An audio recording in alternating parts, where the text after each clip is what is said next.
خۆشەویستان بەردەوامین یەکەم گفتوگۆی ئەمڕۆمان لەگەڵ میوانەکانمان سە لەسەر ڕوانینی میدیای عەرەبیەکەین و ڕوانینی ئەوان باخێدانیان بۆ پرسی کورد چۆن دەڕوانە پرسی کورد چۆن ڕووماڵی دەکەن چۆن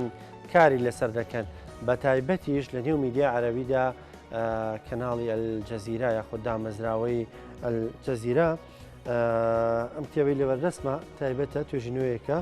دەربارەی ڕۆماڵکردنی پرسی کورد لە کەناڵی ئەلجەزیرە کاک ئاریان محەممەد نووسیوێتی ئامادەی کردووە ئێستا لە لامان ئامادەیە کاگەریان سڵاو لێبێ بە خێراتی بێنیت باش بەردەوەی بسمە سەر ناوەڕۆکی کتێبەکە ینی پێم خۆشە بە شێوەیەکی گشتی بزانم میدیای عەرەبی چۆن ڕوانێتە پرسی کورد زۆر سپاس بۆ ئێوە لە ڕاستیدا میدیا لە هەر دەوڵەتێکدا نوێنەرایەتی تەوژم و ئاراستە سیاسی و ئایدۆلۆژی و جۆرێک لەو دیاردەی دەمارگیری نەتەوەیی دەکا بە تایبەت لەو ناوچەی ئێمە کە قۆناغی دەمارگیری تێنەپەڕاندوە بەڵکو لە قوڵای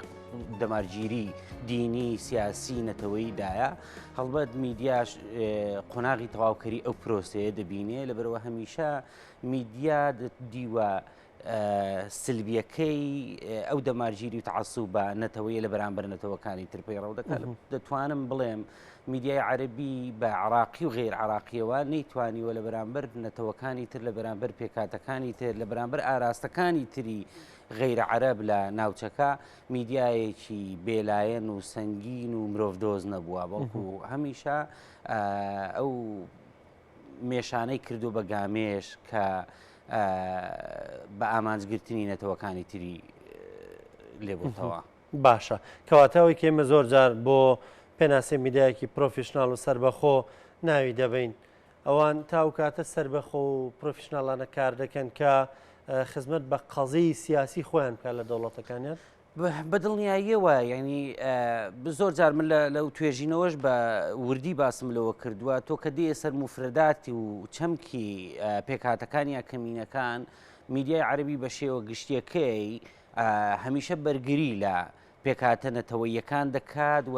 ئەوروپا و ئەمریکا و وڵاتانی ڕۆژاوا سەرکۆنە دەکات بەوەی کە لەگەڵ لە بەرامبەر پێکاتە کەمینە ئاینیەکان و کەمینە عەرەبیەکەی خۆرئاوا بە ئینساف و مرۆڤدۆز نین لە کاتێکدا خۆی ناتوانێت لە هەناوی خۆیدا لە جوگرافیای ڕووماڵی خۆیدا و لە جوگرافیای سیاسی خۆیدا هەمان ڕەفتار لە بەرامبەر ئەوانی تر بکە لەبەرەوە ئەو میدیایە درێژکراوەی سیاسەتی دەوڵات و سیاسەتی دەرەوەی دەوڵەتانی عەرەبیە لەبەرەوە نەیتوانی و ناشتوانێ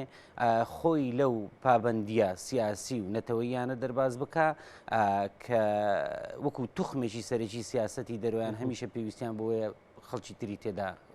بە ئامانج بگرن باشە بێنە سەر ناوەڕۆکی توێژینەوەکەت ناونیشانەکەت قاو غەشقارتە مەبەستە چییە لەو ڕاستیەکەی کۆمەڵێک کتێبی تر یا توێژینەوەی ترم لە بواری میدیا کردو من هەمیشە حەز دەکەم ناونیشان و ناونانی کتێبەکانم بەشێکی گرێبێ و بەشێکیشی پابند ینی هەڵەنجراوی نێو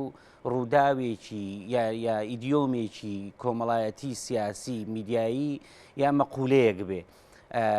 کاریگەریەکانی هەڵبەت کاریگەریەکانی جەزیرە لەسەر ئاستی عەرەبی تەنها بۆ کورد نەبووتە جێی سەرنج و تێبینی بەڵکو بۆ وڵاتانی دیکەی عەرەبیش ململانەیەکی زۆر و هەمیشەیی لە نێوان میسر و قەتەردا هەبووە کاتی خۆی لە پرۆسەی ئاشبوونەوەدا کاتی حوسنی موبارەک سەردانی قەتەر دەکا و سەردانی جەزیرە دەکا کە دەبینێت کەناڵی جەزیرە و بینای کەناڵی جەزیرە ئەوەندە بچووکە قسەیەکی بەهێز دەکات دەڵێت جەزیرە بەقەت قاوغەشقارتەیەک دەبێ و ئاگرەکەی دنیا دەسووتێنێ من پێم وابوو بە تایبەتی من دیوە نێرێنیەکانی ڕووماڵی جەزیرەم لە بەرامبەر کورد و پرۆسی سیاسی عراق وەرگرت و پێم وابوو جەزیرە لە بەرامبەر ئێمە دەوری قاوغەشقارتە و شقارتەکە دەبینێ لە سووتاندنی و گرتێبەردانی بەشێکی زۆر لە ماف و ینی هەم لە ماف هەم لە وێنە و وێنەی ئێمە لە ناو ڕوویای میلیدا لەبەرەوە هەمیشە ئەوەی جەزیرە ویستویەتی لە بە ئامانجگرتنی بزوتنەوەی سیاسی کوردی و بزوتنەوەی چەکداری کوردی حتا لە ئاستە میلیەکەشدا بریتی بۆ لە ناشیرنکردنی وێنای ئێمە بۆچی وا دەکات جەزیرە بەرژەوەندیکە سیاسیە کتێبێکی بە ناوی ئەلجەزیرە هیومایلز بە ئینگلیزی نووسیوێتی باز لەوە دەکات دەڵێ هەموو ئەوانەی پێیان وایە تۆڕی ئەلجەزیرە تۆڕێکی هەواڵی میدیایی هەڵە دەکەن دەبێ باوەڕیان بۆ بێ کە توخمێکی سەرەکی سیاسەتی دەرەوەی قەتەر بە حکمی پێگە سیاسی و جوگرافی و جۆپۆلەتیکەکەی لە بەرامبەر وڵاتانی تری کەندا و ناوچەکە لاوازە لانی کەمی بۆ ئەوی لە سیاسەتی دەرەوەدا هێز بداتە بەرخۆی دەبێ هەڵگری شتێکی تر بێ یا خاوەنداری شتێکی تر بکە کە جیای بکاتەوە لەوانی تر بۆ ئەو بوونی تۆڕی ئەلجەزیرە بەشێک لە تەواوکاری سیاسەتی دەرەوەیەتی و توخم و ڕەگەزێکی سەرەکی لە سیاسەتی دەرەوەی لە بەرەوە مادەم بەشێکە لە سیاسەتی دەرەوەی نەبوو قەتەر و نەبوو هیچ دەوڵەتێکی تر ینی گرنگ نییە کورد لەو ناوچە بە شێوەیەکی گشتی ببێتە ژمارە ببێتە ژمارەیەک مەسەلەن لە بەرامبەر باشوور سیاسەتی هەمیشە زۆر دژمنکارانە بۆ لە بەرامبەر باکوور لە قۆناغی جیاجیا پەیوەند بە سیستەمە سیاسەکەی تورکیا ناکۆک و جیاواز بووە. کاگاریان جەزیرە بەو شێوەیە مامەڵەمان لەگەڵەکە کە وەکو ئاماژەت پێکرد دڵنیام کەناڵەکانی تریش لەو باشتر نین یعنی یاو شێوەی ئەوون بەشێک لە کەناڵە عەرەبیە جیهانیەکان کورد لە بەرامبەر ئەمەدا چی کردووە لەم گرنگی ئەم پەیامەت ێگا پەیامی میدیای لە سەراسی جیهان خۆی لە ڕاستیدا لەو توێژینەوەدا لە بەشی یەکەمیدا باسی جیهانگیری میدیام کردو جیهانگیری میدیا وەکو دیاردەیەکی گلۆبال یعنی وەکو دیاردەیەکی ینی بە هەموو ڕەهەندەکانی بە تایبەتی ڕەهەندە میدیاییەکەی کاتی خۆی تێگەشتنێک بووی هەبوو کە پێیان وابوو جیهانگیری میدیا قودانی نەتەوە بچووکەکانە لەبەرەوەی نەتەوە بەهێزەکان کللتور و زمان و فەرهەنگیان دەسە پێن بەسەر بچووکەکاندا بەڵام ئەو ڕوئایە مەرجنیە ئەو دنیابینیە مەرجنیە هەمیشە ڕاست بێ بەڵکو نەتەوە بچووکەکانیش دەتوانن لە ئاستی دنیا خۆیان ببینەوە کورد وەکو نەتەوەیەکی بچووک وەکو نەتەوەیەکی لاواز و هەژار لە ڕووی فەرهەنگ و زمان و هەموو ئەو شتانەوە چۆن دەتوانن لە ناو جیهانگیری میدیا خۆی ببینێتەوە کتێبێک هەبوو ئەوەی کۆتایی مێژوو لە پێشەکیەکەی باز لەوە دەکات دەڵێکەوتنی بلۆکی ڕۆژهەڵات و دەرکەوتنی سیستەمی نوێی جیهانی و لە ناودا سەرەتاکانی دەرکەوتنی گلۆبالیزیشن فرسەت دەدا بنەتەوە بچووکەکان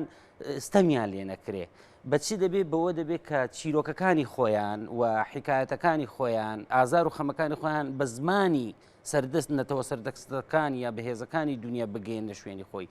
ئێمە نەتەوەیکی لەناو خۆمان دەخۆینەوە تەنها بە کوردی ڕیسالەمان بۆ دەرەوەی خۆمان هەیە ئەو تەجروبانی لە بواری میدیای عەرەبی یا ئینگلیزی هەمانە تەجروبەی زۆر لاواز و ساکارن لە کاتێکدا بۆ ئەوەی پێچەوانی ئەو وێنایە نیشان بدەین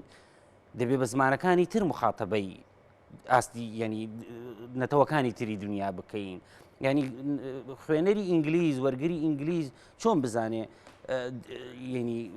کۆمەڵگای ئێمە دیموکراسیەتەکەی ئازادیەکەی مافی مرۆڤی هەموو ئەو شتانەی ئازارەکانی چۆنە لە کاتێکدا ئێمە خەڵکی تر لە بری ئێمە بە زمانەکانی تر چیرۆکەکانی ئێمە دەگوازێتەوە جەزیرە چیرۆژی کوردی دەگوازێتەوە بۆ وەرگری عەرەب لە کاتێکدا کورد ناتوانێت بە وەرگرانی عەرەب چیرۆکەکانی ئێمە بگوازێتەوە ڕاستە میدیای عەرەبی تاقولۆقە هەن لە کوردستان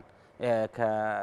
هێزە سیاسیەکان تەمویلی دەکەن و خاوەنداریەتی دەکەن بەڵام بەڕاستی ئەوانە نەیانتوانیوە وەرگری عەرەب لە دەوری خۆیان کۆ بکەنەوە. باشە پەیوەندی بە تێنەگەیشتنەوەیە لە ئەم باەخە گەورەی میدیا یان چییە؟ بەشێکی زۆری پەیوەندی بە تێنەگەیشتنەوەی بەشێکی پەیوەندی بە سروشتی کەناڵەکانەوە ئێمە کەناڵێکی کوردیمان بە زمانی عەرەبی دەوێ بەڵام تەجروبەی هێزە سیاسیەکانەوەی کەناڵێکی عەرەبی بە زمانی عەرەبی دروست دەکەن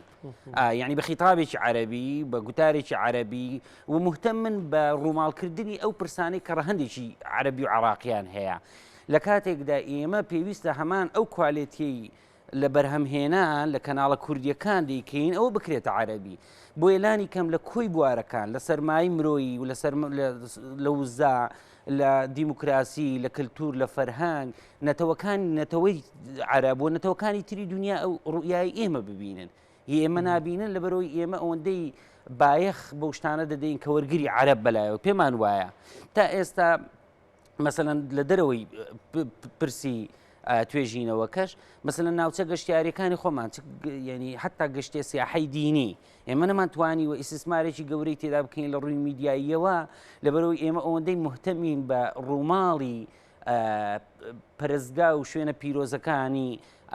دەرەوەی خۆمان بە زمانی عەرەبی لە نەجەف لە شوێنەکانی تر لە سامەڕا ئەوەندە نەهاتووین ڕووماڵی شوێن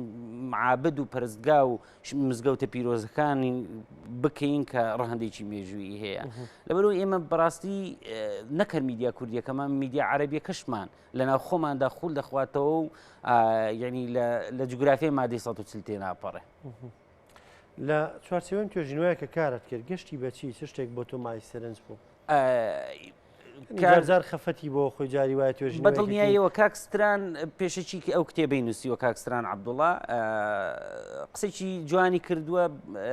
لە پێشەکێکەدا دەڵێ ئێمە ناتوانین سەرکۆنەی ئەلجەزیرە بکەین کە تەمویلمان نەکردووە چێ پارەداری کردووە ئەو ڕسمی سیاسەتەکەی بۆ دادەڕێژێ بەشێکی ئەو قسەیە ڕاستە بەڵام بەشەکەی یعنی ئەگە ئەو بەشەی ڕاست بێ ئێمە سەرکۆنی ئەو میدیایانی خۆمان دەکەینە ئەو هێزانی خۆمان دەکەینە ئەو پارەدارانی خۆمان دەکەین کە ناتوان ئەزمموونێکی تر لە دەرەوەی ئەوانە بکەن من نمونەیەکت بۆ جەنابەت باز دەکەم داستان و نەبەردیەکەی کۆبانێ کە وێنەی ژنی لە میدیای عالەم جیهانیدا زۆر گەورە کرد حەقێکی گەورەی پێدا 33 کتێب بە زمانەکانی ئەوروپا لەسەر ئەوە نووسراون ئەوەی کوردانی ڕۆژاوا کردیان لە کۆبانێ بە تەنها بریتی نەبوو لە بەرگریەکی چەکداری بەڵکو بریتی بوو لە گواستنەوەی وێنەی تێکۆشانی بزوتنەوەی چەکداری و سیاسی کوردی لە ڕۆژاوای کوردستان بە جیهان ئێمە لە باشووری کوردستان نەماتوانی ئەو شتانە بکەین. چەند فیلم و درامایەکیان بەرهەمێناوە لەو مەجالە بە نمونە مەسەلەن ئەو دایکی شەهیدان ئەو خانمەی کە سێ کوڕی لە یەک ڕۆژدا شەهید بوو پێم وابێ خەڵکی ناوچەی سۆران بوو ئەمریکیەکان سەدەیەک بەر لە ئێستا دایکی ڕایانی سەرباز ئەو چیرۆکەی بەسەر هاتووە کراوە بە فیلمێک و بەدەیان خەڵاتی نێودەوڵەتی هەیە ئێمە لە باشوور نەماتوانی ئەوە بەرهێنانێکی سیاسی و میدیایی تێدا بکەین لە ڕۆژاوا کرا لەبەرەوە میدیای ئێمە بۆ ئەوەی ببێتە میدیایە کاریگەری بەسەر وەرگری نەتەوەکانی ترەوە هەبێ نابێ بەو خیتابە پۆلیستیەی لە ئاستی ناوخۆیی بۆ یەکترشکاندنی سیاسی بەکاردێهێنرێ بۆ نەتەوەکانی تریژ ئەوە بکەین ڕەنگە وەرگری عەرەب بەلایەوە گرنگ نەبێ شەقامێک لێرە چی لێ دێت یا خزمەتگوزاری چۆنە یا ڕیزبەندی موچەی وەزارەتەکان چیە بۆ ئەو شتێکی تر گرنگترە ئێمە بەداخەوە ئەو میدیای هەناردەی دەرەوەی وەرگرانی خۆشمانی دەکەین دەرەوەی نەتەوەی خۆشمانی دەکەین هاتوین بەو شەئنە لۆکاڵیانە خوێنەر و وەرگری عەرەبمان سەرقاڵ کردووە لە کاتێکدا باوەڕ ناکەم وەرگرێک لە میسر و یا لە لیبیا یا لە لوبنان یا لە عێراق مهتەم بێ بەوەی کە جادەی سەتی لە سلێمانی تەواو دەبێ یان نا یعنی ئەو جۆرە لە ڕووماڵە ئەو عەقڵیەتە لۆکاڵیە لە میدیایەکی گەورە و گرنگدا هەروە بە کرچ و کاڵی دەمانهێڵێتەوە. دەست خۆش بە کاگەران سپاس دەکەم سپاس بە ئامادەبوونت سپاسیش بۆ ماندووبوونت توێژینەوەیکی گرنگە زۆر زۆر سپاس دەکەین بەخێراتی سەرچاو.